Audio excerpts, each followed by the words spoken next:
Welcome back to What's New in the Lou with Alexis Zotos, presented by Kaldi's Coffee. This is your can't miss weekly podcast where we are helping you stay in the know in St. Louis. We're talking the best new restaurants, the events that you want to make sure you put on your calendar, and most importantly, the people that make St. Louis the best place to live and visit. Now, stick around for the end of the episode because we are going to give you a calendar of exactly what is happening in St. Louis this week. Now, my favorite thing about doing this podcast is talking to people and learning about things that I don't know a ton about, including men's fashion. So this week I am joined by Darryl Tyler, who owns Tailored Gents in Clayton. That's correct. You guys are a custom clothing company. Really cool. I just love to watch you on social media, Thank even you. though I am not a man who wears a suit. But you say you don't know anything about men's fashion. I don't but really. But I think you know what you like when you see it. I do. Like if your husband puts on something, absolutely. You're probably like, you know what, wear that every time. 100%. And I think that's the thing about fashion in general is you maybe don't feel like you know about it, but you know what you like. Right. You know what feels good when you put it on your body. Expression. You know what looks good on somebody else. Mm-hmm. Is that a big part of how you approach your business? Yeah, so we're a confidence boosting business. You know, it's just intentional wardrobing is our product or service. So, you know, we're partnering with men and women, you know, mostly in the business space, but also, you know, a lot of our clients do things socially as well. So they're members at certain clubs or they travel. So it's how do you want to show up? So in the business arena, it's, you know, I lead a team of 500 individuals, you know, and I'm in real estate, for instance. So, you know, your personal brand is a number of things. It's how you show up, it's how you perform, it's how you treat others. I mean, there's a number of things. If we ask one of your close friends to describe you, you know, some of it's going to be how your appearance, you know, it's how you make them feel. So, you know, clothing, intentional wardrobing is just a part of that. But most of our communication is nonverbal. So, you know, when you're in your daily life and you're walking through certain aspects of that, you know, how are you showing up? How do you want to be perceived? We can take control of that. And I love that idea because there's a lot of things in life you can't control. Correct. But when you can control something, when you can control maybe the narrative that somebody creates about you before you've even, you know, opened up your mouth. I mean, that's what clothing can do. Correct. All right. I want to dive into your background and how you got into this. Did you always have a thing for fashion? What's your background? I think so. It started in junior high as far as me wearing my father's button-down rayon shirts. I'll never forget. And the kids always thought that, you know, I cared a little bit too much about how I showed up in 7th and 8th grade, but it was my thing. I didn't want to wear sweatsuits every day. I played basketball, but, you know, my normal attire, it was some intention behind how I was going to show up. So started in junior high, you know, fast forward through high school.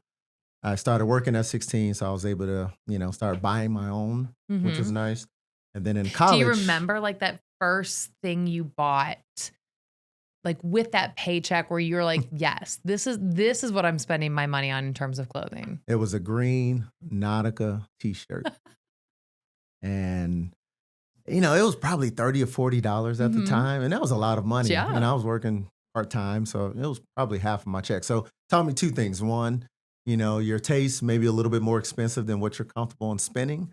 But sometimes you have to go through that experience, you know, and say, is it worth that? And so then I said, you know what, I may not need to spend $40 on Nautica. I could spend $20 on chaps.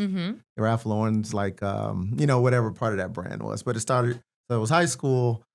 And then in college, I went away to a school in South Dakota on a basketball scholarship. And so we would, outside of the season, we would go to the local mall. Well, it wasn't a local mall, it was in Sioux Falls. So it was 2 hours away from our university. Whoa. But you're in South Dakota, there's nothing there, right? I was going to say. So going to the mall was like, that weekend, it was like something to look forward to because our college town was only 12,000 people.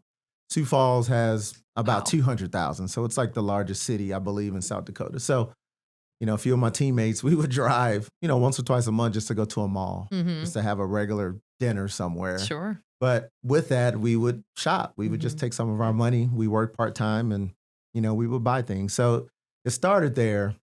But then, you know, I was obtaining a business degree when I transferred from that school to SIUE, where I graduated from. And I ended up working at a bank part-time. And so the suiting and the dress clothes really took off there. Mm-hmm. Just when I obtained my banking position in 2000.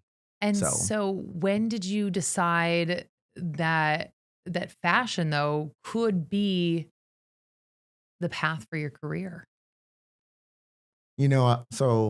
how I ended up getting into the business side of Mhm. fashion, I was buying custom clothing from a local company here in St. Louis. Okay. My height, 6'3", long arms, I could just never find anything off the rack. Right. And many folks have challenges with just unique characteristics of Right. how they're built.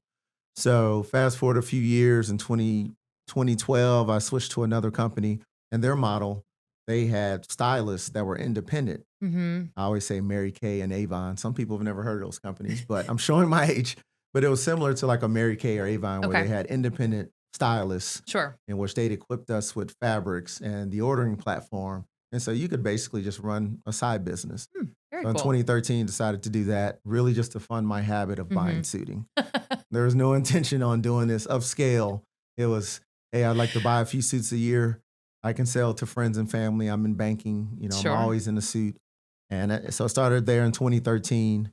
Fast forward in 2016, I decided to break away from that company and start my original company, Tailored Gents. Mhm. So I started that in 2016. Still a side business. And I did that as a side business as I was banking during the day and doing this in the evening and weekends up until 2022. Oh, wow. And then I left banking full time to pursue this. What was that moment like of saying, I'm gonna take that side hustle and Right. make that the full-time gig? It What was was it that? was it was a bit nerve wracking. I have a consistent and steady job. At that time, I Mhm. think I was in banking over 20 years. I Mhm. think it was 22 years when I made the decision. But, you know, part of me was saying, you understand this market. Obviously, you're passionate about it. You can Mhm. take the foundation of banking that you've learned and built and been a part of for 20 years and apply that to running a business, Yeah. your connections from banking. And so it came to a part where, or it came to a head where it's like, you know what? You have to pick a lane. And that was in 2021. It was you have to pick a lane which way you want to go. And so I went back and forth. My spouse, without her support, none of this would be happening Yeah. because it's a big decision. Sure. You're in your early 40s. Again, you already have a career, everything's steady. And she said, "Hey, I trust you. Whatever you want to do, I'm with you." So, Well, I feel like a lot of people listening, that is where we see so many of the incredible businesses in St. Louis come from, is they mhm, are that sort of next step, that mhm, second career, if you will, for people. And when somebody gets the chance to watch you and see how you've succeeded and mhm, created a business out of a passion, right, yeah. it's pretty amazing. I I was a benefactor of what I do. Mhm. So I knew the way I dressed and showing up intentionally, it helped my banking career. Yeah. Ended up being a partner at a bank here in St. Louis, which, I don't know if I saw that in the cards, not in my early 40s, but, you know, part of how I showed up was, it was intentional and it was well received. Yeah. Many professionals, especially the younger professional, that's what I feel sorry for as far as how they're looking to ascend the ladder. We have work from Mm. home Mhm.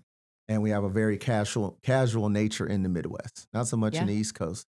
So when they look at the partners of their firm, they may be in a quarter zip or khakis, but they've already made it. It's like the Mhm. Zuckerberg. He wears a t-shirt. Why do you have to wear a suit? And she's like, Right. well, he's a billionaire. Right. You can wear whatever We're you not want. Zuckerberg, right? So, if Yeah. I show up to a business meeting and I have on a black t-shirt and jeans, you're going to be perceived a certain way. Yeah. It's not saying you can't close, but you're probably going to have some more making up to do. Mhm. Where many times how you show up, you have instant buy-in. If you go see a speaker speak, the first thing you're looking at is how they present themselves before Mhm. they even start talking. Mhm. Are they interesting? Do they look well put together? It's like that in networking. The well-dressed people, they don't have a problem having people come up to them. Mhm. When I was younger in my career, I would go to a networking event and I may wait 30 or 45 minutes before it starts just because kind of that fear. I'm in my early 20s. You Sure. just don't You never know. know. Yeah, you never know. But what made it easier for me to break the ice was when I walked in, I usually had on something that people were inquisitive about. Mm. So it was So, an instant icebreaker almost. correct. Hey, I like that jacket. Where'd you get that pocket square? and before you know it, we're talking. So for me, it opened a lot of doors. I think it gave me, I'd say, buy-in was um, a little bit shorter as far as the cycle. Of course, you have to still perform, and Do you find that when you opened up the business and realized that, there was a hole mhm, in maybe in what needed to be filled, what was that you were trying to achieve? When you think about the clients you're trying to bring in or the clients that you hope aspire to come in one mhm. day, what's that goal there? Well, when I was analyzing the St. Louis market in particular, so I was fortunate to have a bank job during the day, but I was really studying the clothing business and the custom clothing business in St. Mhm. Louis. And so I'm looking at the proprietors that have been here, Mhm. some of them generational, Yeah. some of them several decades. And what I kept finding was, especially on the custom side, there was no one that was doing the upper tier, full handmade, making patterns from scratch. Mm. Most, and this is very common in our industry, most use what we call a made to measure model, where it's machine produced and you're modifying a block pattern. It's almost like restaurants who can use like a potato salad that's purchased. From someone else. Correct. As Mhm. opposed to, hey, you're cutting potatoes, you're making your own mayonnaise, Mhm. all the things that go into it. So I said, no, there's limits to that, Mhm. just because, machine produced garments are naturally more rigid because there's a certain tension that's achieved. And this is probably more, No, I like more, I'm more weeds than you want to get no, into it. that's what we like. We like to dig Right. into the details of it. I mean, Yes. that's the joy of a podcast is that we get to like really Nerd out. nerd out on it. Yes. We're nerding out in fashion and custom clothing. So, for me, I didn't see that, and I'm really particular. So Mhm. I said, in order to really make fine clothing, in my opinion, it needs to be handmade, and we need to have a fitting process that isn't complete after the first time I measure you. Mm. It's, we need to fit you. We need to make a template and see how that turns out. And then if it's great, I'll finish. If not, I may need to revise. Mhm. Very common in ladies custom. We're doing 2 templates before we finish. Just there's a lot more going on with ladies. Yeah. There's more models. Sure. So, but there was no one doing that, and it's Mhm. an extra step or 2, but what you yield at the end, I was gonna say the end product correct. So demonstrates. that wasn't available in St. Louis, and that was my intention. So I started with the machine produce, like what everyone else was doing, just to Mhm. quote unquote cut my teeth. Sure.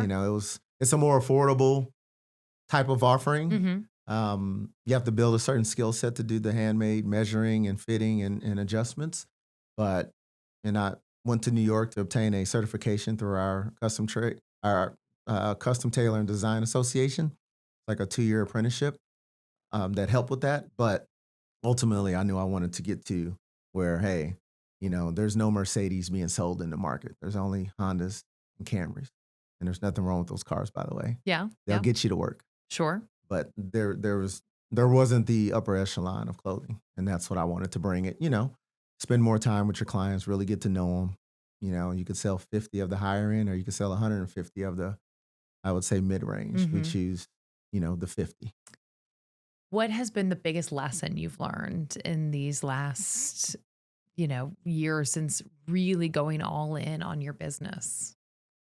It's all about the people. Mhm. Externally, internally, it's all about the people. Internally, if you have associates that want to be there, the experience is going to be translated or transferred to your clients. Mhm. If you have clients that don't want to be there, or if you have associates that don't want to be there, you've been to a restaurant and you're like, wow, looks like he or she is not Not having a having a good good day. day. And I was excited. It's our anniversary. Right. And, so that first person or that contact, you know, makes or break the experience many times. Mhm. So I think it's all about the people, obviously clients, but then also internal associates, but there's vendors, there's our home lives. There's so much that goes on when you're running a business. Mhm. And a lot of folks just look at the black and white X and O's of you need customers and you have to provide a service. But there's so many other things and there's so many other shareholders that makes that come alive. Mhm. And so I try not to, take that for granted. Like I said, our vendors, we carry some of the best fabrics. We carry the best fabrics in the world in St. Louis. Um, so there's trust that's placed on our company to be able to do that. Mm-hmm. Without that, I mean, that's part of it. So I'd say that's the biggest, I won't say lesson, but, I try not to take for granted the people. But then also in business, you have to stay fluid and just things are going to happen. And, you have to know things can happen from time to time. Mm-hmm. And it's okay, it happened. Now what's the solution? How do you, yeah. That's everything. It's like, okay, this happened. It's unfortunate, but how are we going to fix it? Mm-hmm. And I think we do that really well just because business is fluid. On occasion, things happen. So, okay, that happened. Here's how we're going to fix it. And we're going to really go over and above to fix it because that's what they deserve. I imagine in your business, you get to really know your customers and your clients, at a much greater rate than, somebody walking into any old store and picking out something off a rack. You really get an opportunity to understand their lives, their needs, the why they're in need of this, piece of clothing. What is that like to be able to really be a part of somebody's life? That's the fun part. I mean, you really get to know your clients and friendships are formed. We enjoy each other in between transactions. Mm-hmm. We were out for dinner over the weekend, ran into a customer, where they're talking 15 minutes. I remember he was just on a ski trip. I know that he goes to Europe once a year in June. The only way you get that information is if you spend time. Mm-hmm. And so those number one, most of our client interactions are by appointment. Mm-hmm. It's intentional. Sure. Therefore, they have their allotted time. They're not waiting or, you have 10 people that are standing by the front door waiting to be serviced. Mm-hmm. So, we like that. That allows us to get to know our clients. They don't feel rushed. But again, having that allotted time, serving less clients, but doing more, you really get a chance to know them. As opposed to if it was a ready-to-wear store, meaning there's product that's just hanging, Mm-hmm. come in, pick up the jacket. Hey, this is great. Slip it on. They walk out the door, and you may never see them again. Sure. Or Yeah. so it's just you go from a 15-minute interaction to an hour on the initial consultation, give or Mm-hmm. take. We make the fitting template, so they come back in a few weeks. We're going to see them again for another 30, 45 minutes. So we're talking. So, hey, how was that trip? How did John do in that basketball game against Mm-hmm. MICD? Yeah. So Yeah. so after 2 or 3 touches, a relationship's formed. And I think that helps build goodwill as well. Mm-hmm. Because if there ever is a hiccup, you've kind of shown and established some trust. USA Today readers have named Kaldi's Coffee the best coffee chain for the second year in a row. Since 1994, Kaldi's Coffee has built its reputation on thoughtful sourcing, careful roasting, and warm, consistent service that shows up in every cup. It's an honor earned through daily dedication to quality. Explore Kaldi's best blends and find your cafe at kaldiscoffee.com. All right, so somebody listening and they feel intimidated by the Mhm. idea of custom clothing. How do you walk somebody through your process? Somebody is listening and is like, okay, this feels like the Mhm. right fit for me. Walk us through the process here. So the process client comes in, high level, we just want to know a little bit about themselves. Mhm. I love, what's your favorite hobby? Mm-hmm. What do you enjoy doing? Oh, we ski. We have a place in Florida. So obviously understand what they do Mhm. because it's usually a professional wardrobe and then a social wardrobe. Sure. I'm an attorney during the day. I'm a trial attorney.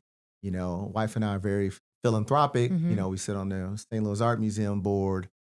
So it allows me to just really start putting together like, okay, here's how we could potentially plug in to that lifestyle, whether it's Mhm. professional or social. So a client comes in, have a quick conversation just about who they are, what they're looking to achieve.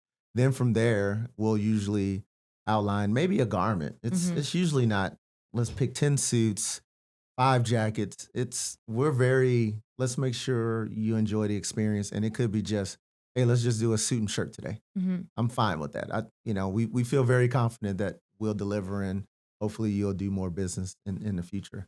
So from there, hey, I think every client needs a navy suit. We may bring out 2 or 3 fabrics. Mhm. So we're not trying to it's just like if you're picking out fabrics to make a couch. Sure. You have 5 books and you have 10 options in It's each overwhelming. one. Yeah, you're glazed over after 30 seconds. So we really like to start with 2 or 3 and I love to show like good, better, best. There's Mhm. usually a story behind each one. I usually don't position them good, better, best just because I want them to just freely pick Mhm. and then just see where it goes. But, they all have a story. We have 5,000 to 6,000 fabrics at any given time. So there's unique requests. Hey, I need a rust orange suit for my wedding in Cancun. It's like, yeah, we have it. So that's fun just because it's not always the navy suit. But from there, we pick the fabric, lining, buttons. It's not as overwhelming as it sounds. Usually it's St. Louis. Most men are middle of the fairway with styling. And that's easy. And I don't want them to be in anything that's not comfortable. Sure. One of my favorite characters is James Bond. Anyone seen a Bond movie, whenever he's in a suit, what colors do you see? Have you ever seen anything outside of navy or gray? Probably not.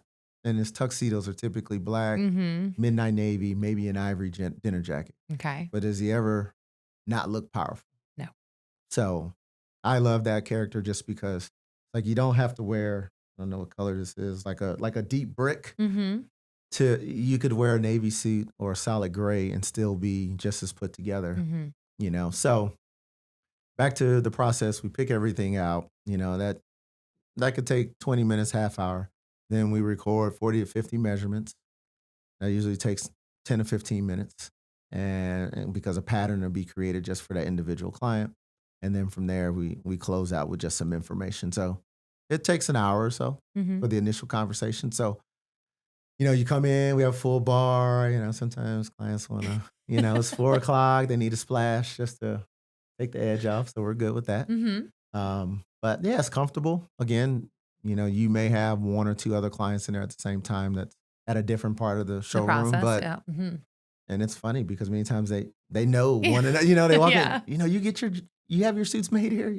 But it can be overwhelming. I think we've streamlined the process to where, hopefully it's very easy because ideally we're usually just looking, hey, let's just start with the most important need, whether it's in tux for your philanthropic evenings or it's a nice navy suit because you're starting to attend a number of weddings. Right. And talk about why that is so important to get, if you're going to invest in a suit, to find something that fits you well, right, that, is going to last. Why is that such an important thing for for anyone really, right, to have that piece that lasts? It all starts with the fit. I think if you were to look into your closet, most of what's being worn, I would say just figuratively, would be in the front of the closet. Let's just say just the easiest it's usually not the clothing in the back unless you have some type of color. Everyone's closet is different, but if you're following me, yeah, most of us wear things that we look good and feel good in and is somewhat relevant to today's style or your style and fashion. So the number one reason someone would choose our company is they want it to fit well. Really well. It starts there. Doesn't matter the fabric. It doesn't matter the fancy lining. None of that matters if it's ill-fitting, right? It doesn't matter how nice the jacket is. If it just does it doesn't matter. So it all starts there. You you've mentioned a few times sort of the casualness of the Midwest. I think we talk about that in St. Louis. I was just in Portland and I talk about a casual city. Yeah. And my friends that I was with, they're like, well, what do people wear out in St. Louis? And I said, well, it's also pretty casual. It's not Portland casual. You're not wearing hiking boots out to a restaurant. Yeah. But how is somebody who is very fashion forward, how do you see St. Louis from a fashion perspective and in the Midwest in general? I'd say St. Louis, what I enjoy about St. Louis is the styling's middle of the fairway. And so we say the business uniform. You're walking in Clayton, it's a warm day today. You're going to see one of two things, maybe a navy to medium blue suit with a light brown shoe. That's like the St. Louis businessman special. Or you're going to see khakis with a white shirt and a zip-up vest. Or maybe a quarter zip. So those are like the two. If you're in Clayton, we were headed to an appointment a month or two ago, and we're on Forsyth and Hanley, and there's a group of young men crossing the street, and we were in separate cars, and I think it may have been 10 men. They all had on khakis, navy vests, and then either a sneaker or just kind of like a dress shoe with a white bottom. And it was really funny because we talk about that all the time. We're like, that is the proverbial, business person, Mm-hmm. outfit. So St. Louis it's very, I'd say conservative. There's nothing wrong with that. Mm-hmm. Again, James Bond was conservative. I like that. You know, that's how we're able to assist because they're like, look, I want to get outside of the Navy. Yeah. I want to get outside of the khakis. So I think that's what makes us successful is, we have gentlemen that want to take it up a notch. They just don't quite know how to do it. What's your advice for somebody who, yeah, maybe they want to wear Hmm. something a little bit more exciting, Yeah. but they're nervous. Maybe they're Right. like, oh, but all my friends, they're going to be in Navy, That ego. but I want to wear something a little bit more interesting. How do you help somebody get that confidence Hmm. to put on the jacket or the suit that steps outside? We're not running outside the box, Right. just stepping outside of the box, maybe.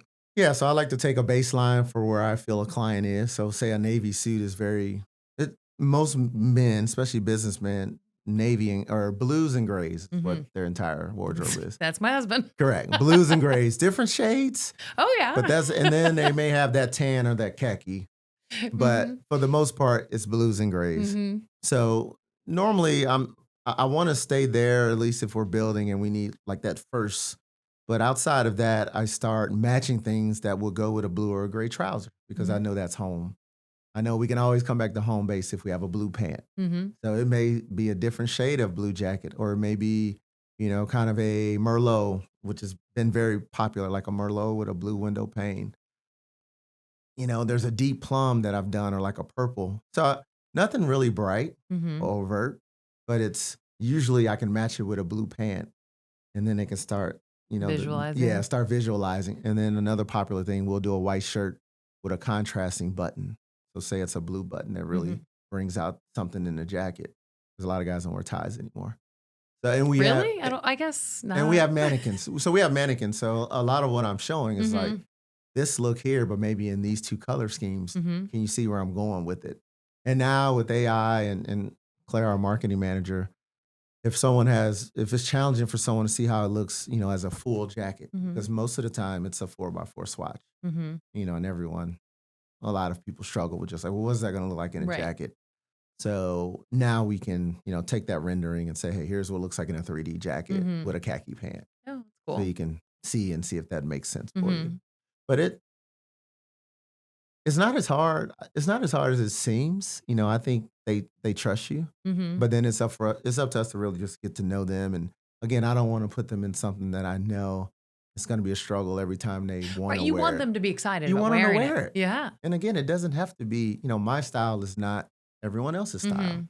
and so I'm mindful of that. Like it works for me, but you would probably it would be too much for you. Yeah. It's interesting to me that you said that people don't really wear ties anymore. Hmm.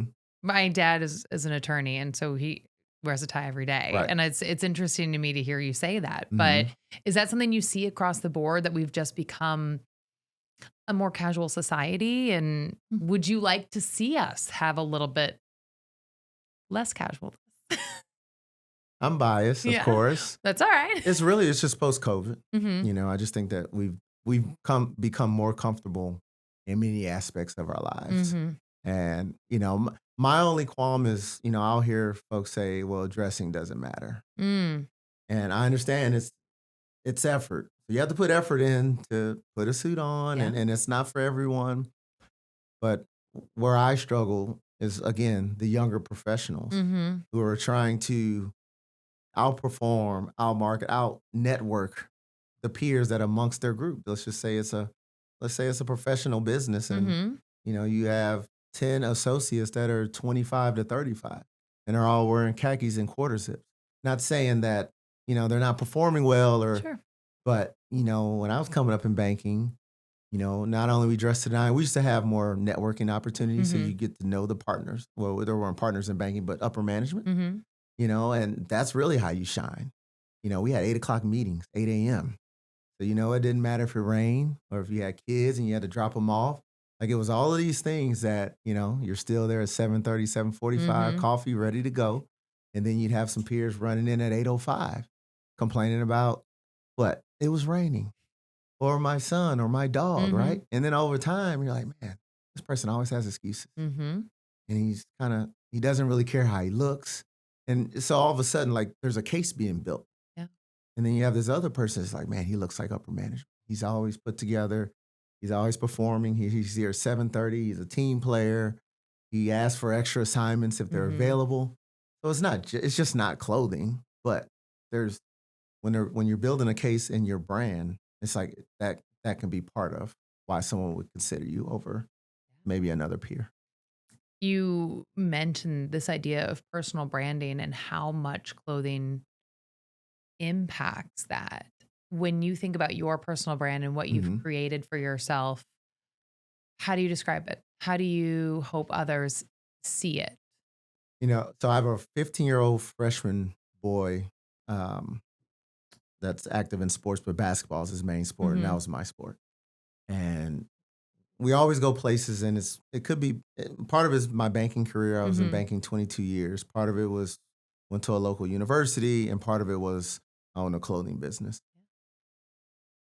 But I think that most people would see me dressed when I would come across them, just because I was always in a suit. Sure. And I just think that made a certain impression. Where if I was in a jogging suit with all of these interactions, it may not have been a lasting, I won't say impression, but they just may not have remembered me the same. Where when I'm always dressed, and he's like, you know so many people. And I'm like, I just think people remember me. Yeah. Because I'm usually always in a suit, and you just don't see that everywhere. So for me, again, it's not everything, but it just helped. It helped open doors. It helped, gain exposure in certain circles or circumstances where I know if I wasn't dressed this way, I may not have been included as frequently. St. Louis, while maybe not at the top of mind in the fashion world for some people, Top three? we have, but there is a cool fashion element to St. Louis. There are people History. doing really cool things. There's an incredible history here. How do you hope that the rest of the country, the rest of the world views St. Louis when they think about the fashion world? And do you see yourself playing a role in that? So there's fashion and there's style. I feel I'm more in the style business. Okay. So fashion is, in my opinion, I won't say it's transactional, but it comes and goes. Okay. What was around 10 years ago? Skinny everything, right? What's around today? Everything is more loose fitting, cropped. Yeah. So to me, that's more fashion. It's the ebbs and flows of, how we're feeling as a society, or for those that want to partake in that. Where style is just like, there's just an innate style in each person. So I can probably pull pictures from you 10 years ago. Don't. 5 years ago, 20 years ago. And Actually, I probably 10 would be fine, 20. But there's probably like a pattern. Yeah. There's a pattern. So that's like your style. And then you probably incorporate a little bit of fashion just based on the time. Yeah. But there's like a certain way, like if you were to go to dinner, I would think that if you went 10 times, there's probably a certain way you dress. Yeah. That is just your style. Well, to be fair, all of that. It's funny, and I think that this is something you probably do help your clients with, is that sort of like transition with style. I went from a job where I had a very specific wardrobe or things I would wear for 15 years in TV news. I never wore patterns because we couldn't wear patterns on TV, or at least not large patterns. And now post TV news, I am every day trying to figure out what is my style. Right. Do you help people when clients come to you and they're like, I don't know what my style is, or I've transitioned from this part of my life into that part of my life? How do you help somebody figure out what their style should be? We do help with that question because it is very common. Something I've been talking about, and we just did a little video on that as well. Many folks today, their wardrobe reflects where they were COVID or pre-COVID. So that's 6, 7, 8 years ago. Wild. Right? So you think about, what did you wear 8 years ago? I don't even were know. you in news? Yeah. Okay, so you had a professional wardrobe for sure. Yeah. But if that's what you had available today, and you're doing podcasts and all the other, no, my entire closet is TV dresses. I'm like, I don't wear a TV dress anymore. Bouncing around St. Louis talking about all the great things that are happening in businesses, but you had the 8-year wardrobe of just, you're like, this doesn't feel appropriate. I just don't. So we're helping clients just really identify, okay, now I was an associate, now I'm a partner. Yeah. No kids, 2 kids. Usually there's professional and then there's business casual and then there's more like a social or even like an athleisure category now. I have kids, so when I'm out of this, it's Lulu, Aloe, or Viore. That's like kind of my 3 go-to. Yeah. I don't wear suits at the soccer games. No, you're not. So you're not always in a suit, is Not what you're always. telling me. Right. But I do have kind of a, after 5 athleisure, again, chasing kids around. So I have a certain look, certain sneakers I like to wear. So again, we want to understand where they are. When's the last time they made a meaningful investment in their clothing, and where did they buy those items from? And then like, okay, now we're looking forward. Now you're a senior VP, different responsibilities, different exposure. Sure. What's the culture of that company? Okay, it's this. Well, this is how I think you should show up. You need to have a power suit, for instance, but it's more jacket, pant, and a button down. Let's put a few looks together. Let's see how it works. So most of it surrounds like just what we do, just because that's what we can offer them. But it will piggyback into, okay, more casual. Here are some of the brands that I like. You can try it out. We do make custom jeans, so that's cool. That helps. How many people have challenges with just finding a nice pair of jeans, All right? That fit and colors. And so we've been able to, take it a little bit more casual with the jeans, which I like. What does it mean to you when somebody comes to you for that big moment outfit, their daughter's wedding, that big promotion? What does that mean to you to be a part of somebody's life? And honestly, the photos that are going to be kept around for generations. I just think it's cool when someone walks through the front door. Oh. I mean, how cliche is that? I'm like, wow, this is. So then when they have a life's moment, we had a client that left yesterday. He's getting married in Mexico. I always ask how they hear about us. Yeah. Oh, Google reviews. And I'm like, oh, you believe those? I'm just joking. But, it's cool just because consumers are so educated and they're going to research who they want to do business with, especially if it's not a big box name. Yeah. If I don't like the word small business per se, but, if it's just a local business, they're going to kick the tires. What are the reviews? Let me pull up the website. Does it load? Instagram, does anybody follow them? Yeah. It makes a difference. So usually when they come in and we ask, I just love that they researched us and, out of all the choices out there, they say, we're going to either start here or end here. And then when it's what we call those special events or special moments, we take everyone serious. I mean, most of the time when clients come in, they need it for something. And just because guys don't casually shop. Just need a suit. Just think about that. Guys don't wake up saying, you know what? I think I'd love to go get a suit today. Yeah, never. I've been wearing these pants for 17 years and I can't mend this hole on the side any longer. And my wife's going to kill me if I wear these pants one more time. So normally it's like out of necessity. It's not where women, their shopping habits are usually more frequent. It could just be, I just want to pop in. It could be a stress reliever. Yeah. I mean, they're just a little different. And so the buying behaviors for men they're different. So we may not see a client for 3 to 5 years. Think about that. But they may come in and buy a suit, 2 jackets, 5 shirts. Okay, they're good for a few years. So it's not that they're still clients, but the frequency, and it's an investment too. It's not $100 pair of jeans or a $500 suit. It is an investment.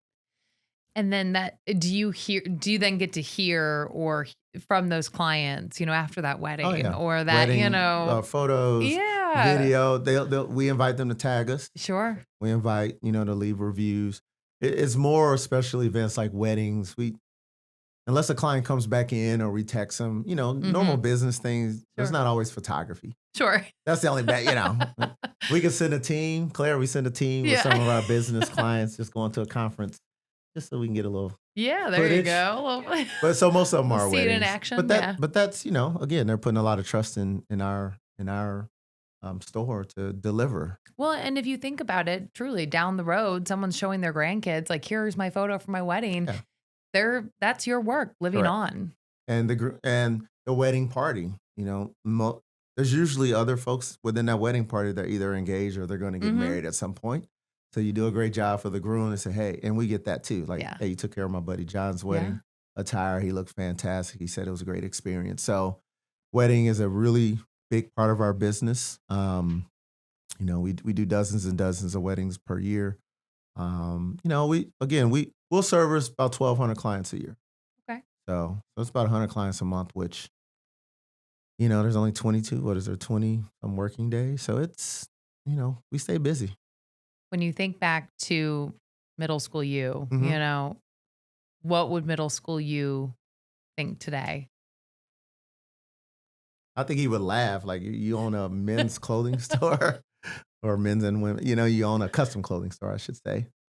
I didn't see that in the cars. I actually wanted to be a pilot. Oh, So, okay. and then when the military was the option, but so I grew up in Mascoutah, Illinois, which is right Okay. outside Scott Air Force Base. My dad was in the Navy.